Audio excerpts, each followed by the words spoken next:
جوان عزیز، خواهر مسلمان، عبادت مختص به رمضان نیست، بندگی کردن فقط در رمضان نیست. بعد از رمضان هم خدا هست که جبین رو به پیشگاه او بگذاریم و سبحان ربی الاعلا بگوییم. عبادت و بندگی همیشه. آیا تو فقط در رمضان بنده خدا هستی؟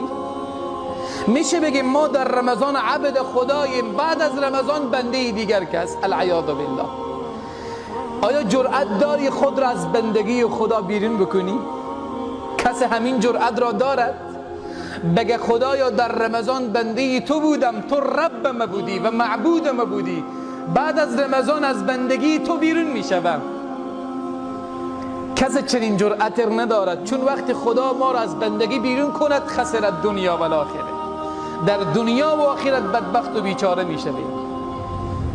در دنیا هم عبد بنده خدا، در آخرت هم بنده خدا. پس ما در رمضان هم باید خدا را پرستش بکنیم، بعد از رمضان هم.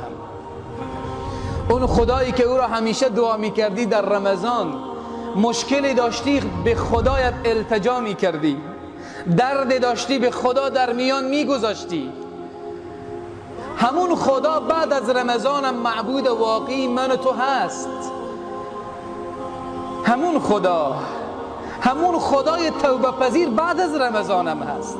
همون خدایی که وقت جبین خود را به پیشگاهش میگذاری و عبادت و بندگی تو را خیلی دوست دارد و میپذیرد، بعد از رمضان هم اون خدا به انتظار توست. اون خدایی که در رمضان از مشکلاتت به خدا التجا میکردی که خدایا به داد من برس، من مشکلات دارم، با ختم رمضان ختم دعا و نیایش و التجا نباشد. همچنان چه که در رمضان محتاج خدا بودیم، بعد از رمضان هم محتاج خدا هستیم. بعد از رمضان هم نیازمند الله تبارک و تعالی هستیم.